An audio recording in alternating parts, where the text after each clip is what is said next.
Hey everybody, so today we have a 2022 ZX14R that is in for quite a few mods that we're going to be installing on this thing and making this a little bit of a transformation bike here. So this is a brand new bike. The owner just picked it up from Virginia and trailered it down here, and we're getting ready to go through it. And like I said, we're going to baseline it as a 100% stock bike. We have some mods here that we're actually going to install. One of the major ones is the Brock's titanium CT exhaust system. It is a 4-into-1 exhaust, full titanium with a titanium canister as well, muffler. We have a Sprint air filter. This is the Sprint P08 air filter, which is more of a streetable air filter. We have a HealTech quick shifter that we're going to be installing. We have a Brock's clutch mod that's going on it. We have the very notorious ZX14R oiling mods to help with the oil pressure system, and that's it. Then we have a fender eliminator because he still has the stock one on there, and everyone, they're pretty hideous, so everyone usually is swapping them out. So we're gonna throw that on for him as well. The bike is beautiful. I love this, and it's like this Nardo gray color. This is a very popular color. It's gotten really popular over the last 4 or 5 years or so. Needless to say, this thing looks gorgeous. It's beautiful, beautiful bike. Love what they've done to this bike.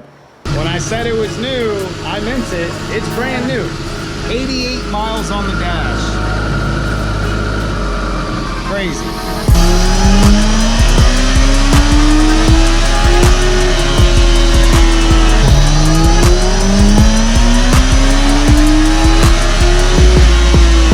$184, 185 wheel horsepower was the best that we could muster, and then 111 foot-pounds of torque.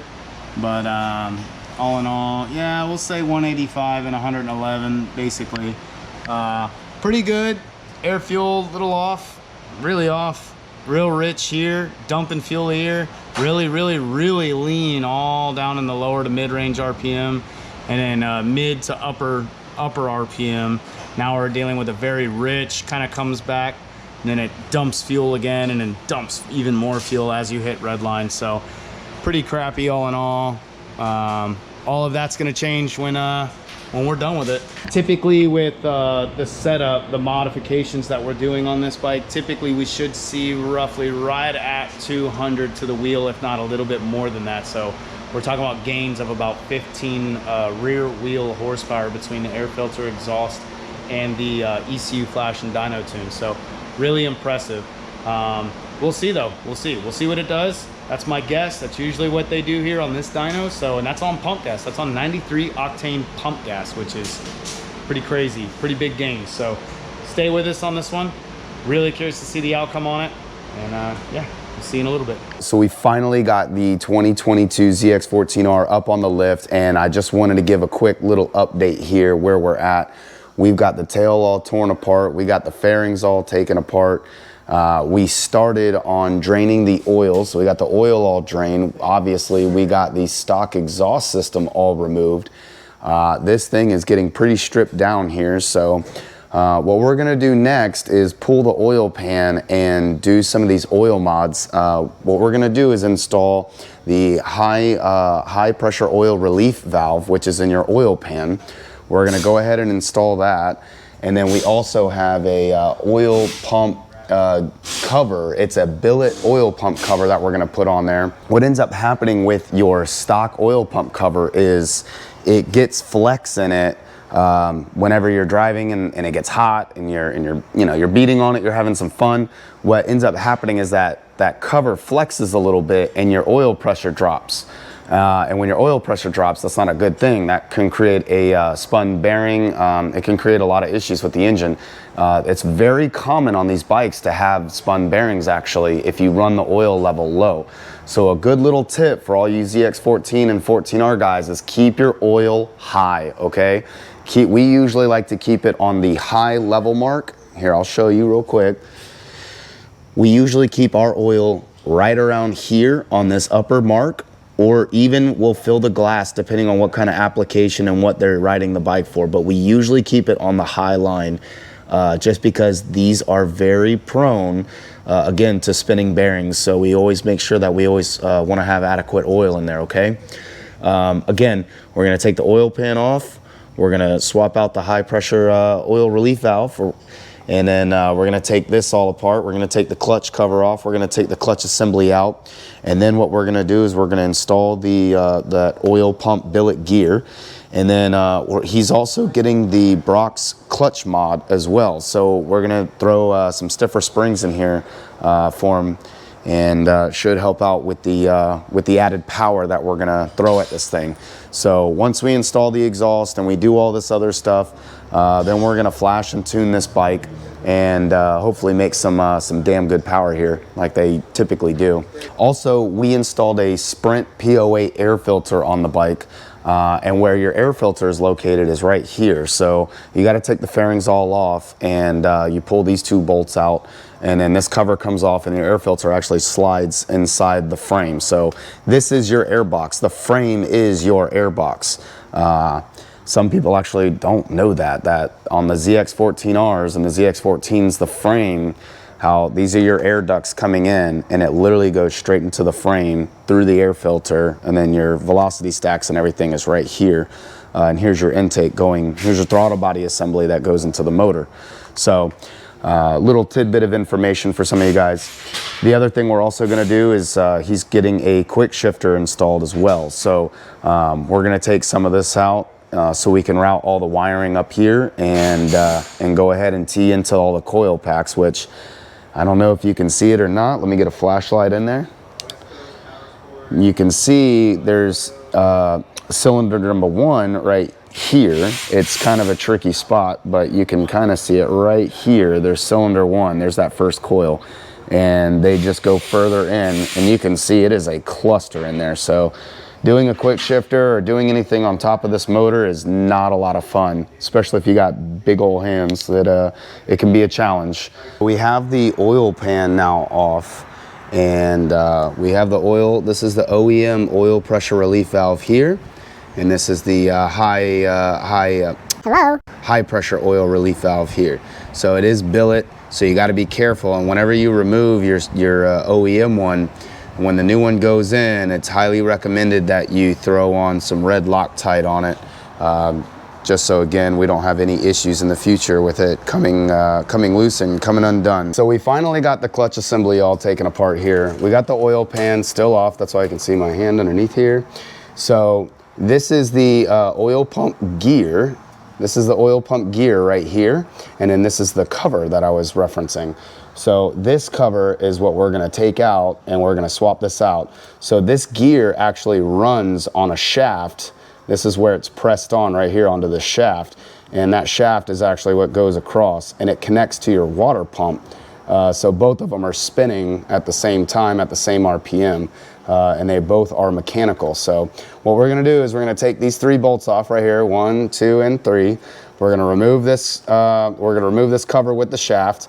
There's a keyway in here that kind of locks it all together. So be careful when you're doing this job. You got to be careful. That keyway has the tendency to fall out and fall into the oil pan. So if you're doing this at home and you drain the oil out, just put a bunch of rags or put a bunch of paper towels all right here underneath here, so that way more than likely it's going to fall out. Most of the time they do, about 90% of the time. So just put something here, so if it does fall out, you have something to catch it, so you're not digging in your oil pan for that little steel piece, that hardened steel piece, that keyway. So again, just a little tidbit for you, and we're going to go ahead and swap this all out.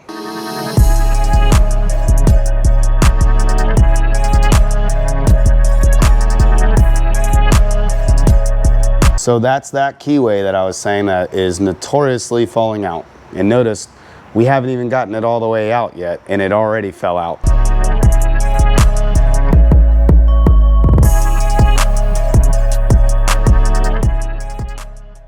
So as Lewis is getting the Brock's clutch mod all taken apart here, what we're gonna do is install the springs only on this. Now, I did call Brock's on this particular kit because this customer wants the slipper style OEM clutch feel.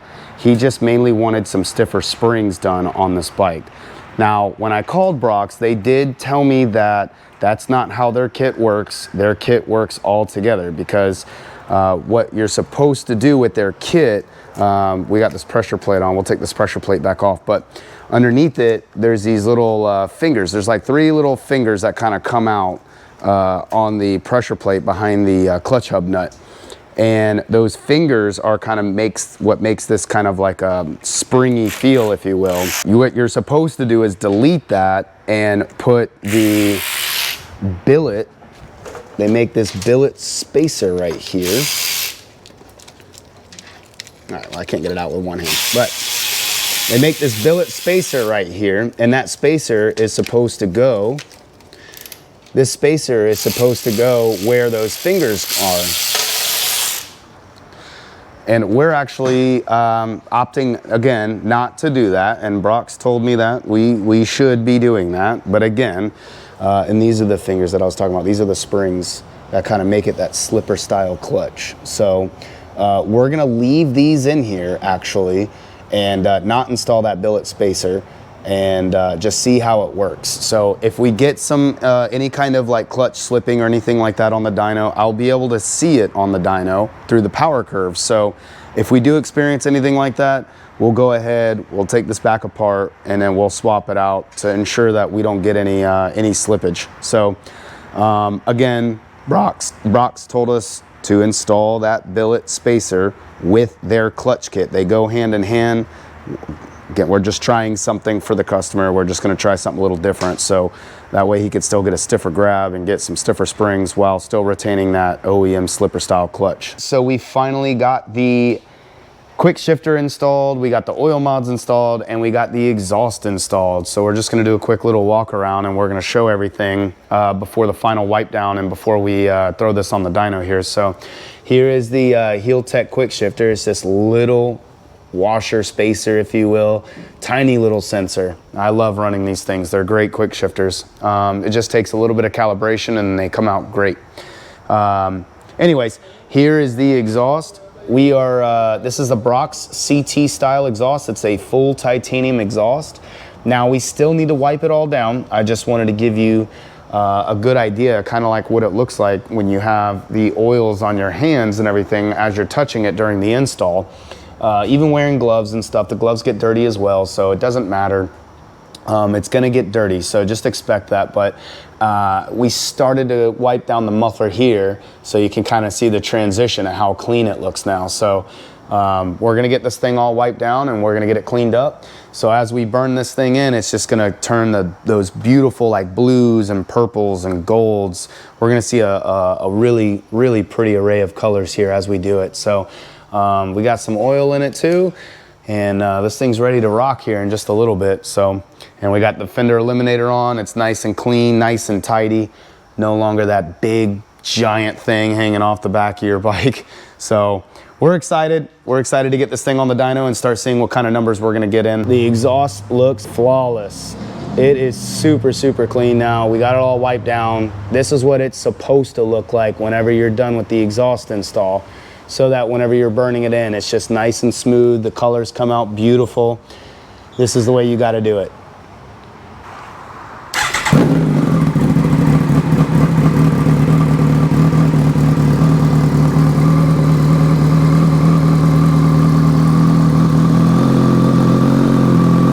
So the other thing you're gonna notice is that rear wheel. It is going to be spinning whenever you're idling and there's no pressure on it. And the reason being is just because we had fluid, it's called fluid dynamics or fluid motion. So the clutch assembly that's in here, as this engine is rotating over with the idle, with the RPMs, all the oil and everything, it's gonna get sucked up into there, and the clutch plates are lightly touching, so they're lightly turning the wheel. And as you give it more throttle, you'll see the rear wheel spinning a little bit more and more. That's completely normal as well.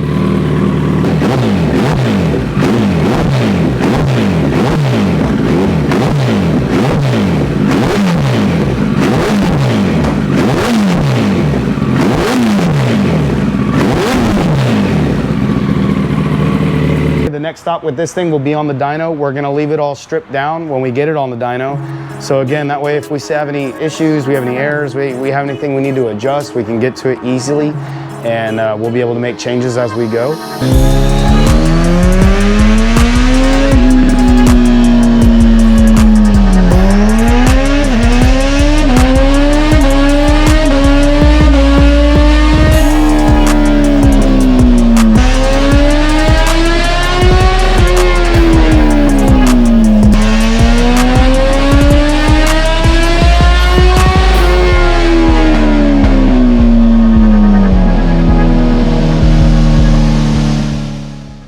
All right, guys, so we finally got that ZX14R all wrapped up, and here is the final results. We're really stoked about these results. It's what I was hoping for out of the ZX14R. So we went ahead and overlaid all these graphs like we said we would for you guys. The baseline, which is the completely stock system, stock air filter, stock everything, we ended with 185 wheel horsepower with almost 111 foot-pounds of torque. And after we installed the full Brox, this is the Brox CT, the full titanium system, we also installed a Sprint PO8 air filter. He also had clutch mods, oiling mods. We did a few basic things on this bike. So anyways, we ended up with 190 wheel horsepower, which is pretty good. We picked up 5 wheel. The torque was basically the exact same though. And if you look at the overall curve of the stock versus the one with the Brox. So stock is the green line, and then the Brox system is the blue line. So we made small gains here in the mid-range. We had about 4 or 5 wheel in the mid-range, and then we picked up an additional, let's see, 184, another 4 or 5 wheel up top. So it was pretty consistent, minus a few parts here where it kind of evened out and they ran about the same. You know, pretty good results, not bad if you want to just slap an exhaust on. Air fuel, we ran a little bit lean here, around 5,500 to 6K. And then we have another lean spot here after installing the exhaust. We have another lean spot here around 8,000 RPM. This leans out to about 13.6, 13.7. That's pretty lean going up into the high RPM, but then it ends up teetering off and we end up running rich here at the top end. We end up running a 12.90, which really it's not that bad. However, once we got into the ECU and once we were able to make some adjustments here, we ended up with a whopping 201 wheel horsepower and 117 foot-pounds of torque, which is massive. So, and we have pretty much gains of about 10 to 11 wheel horsepower throughout the entire power band. And we were able to extend the RPM range up about another 500 RPMs or so, which is going to enable them to carry that power band a little bit longer. So we're very, very stoked. Air fuel came out pretty damn smooth. It ran a little bit rich up top, which is okay. That's kind of what I wanted it to do, to be honest with you. I wanted this particular bike to run a little bit fatter up top. It is a new bike, and again, the owner, he doesn't beat on it too much. It's more of a street style bike, and he's not out there to break any records, so we kind of made it safe for him to ride. And again, we wanted to keep it a little safer while still making gobs of power. You know, that thing is stock wheelbase. It's a stock height ZX14R. It's making almost 118 foot-pounds of torque. The thing's gonna be rowdy on the street no matter what. And it's gonna want to wheelie in almost every gear. So he'll be super, super stoked. He already really is. He's already been commenting on the quick shifter that we calibrated for him. He loves it. He usually, whenever we put a quick shifter on somebody's bike, they usually, if they've never experienced it before, it's kind of one of those, once you have it, you can never have a bike again without a quick shifter. You got to have it. It's one of those luxury items that you can't live without all of a sudden. So, but he's stoked. He's super happy about it. He said the bike's running smooth, it's powerful, it's everything he was hoping it would be. So, but needless to say, this thing picked up, let's say he came in stock at 185 wheel, he's leaving with 201. So, I mean, honestly, picking up 15 rear wheel horsepower on a bike is just, it's massive gains. And it's monumental, honestly, the differences. So anyways, guys, again, another big gains bike. We're very happy. We're happy it came out nice and clean. The customer's happy. That's all that matters at the end of the day. So we appreciate you guys. Thank you for your support. If you could, leave a comment down below. Tell us what you think. Tell us what you'd like to see. I would like to test a few more other things on the ZX14R platform. It'd be pretty fun. But tell us what you guys think about the video and comment down below. If you also could, we'd appreciate if you liked and subscribed to the channel. It helps us go a long way. We just recently hit 1,000 subscribers. It's a very relieving feeling. Thank you so much for your continued support. And again, if you could, please leave a like, a comment, and subscribe to the channel. We appreciate you guys. We'll see you on another episode.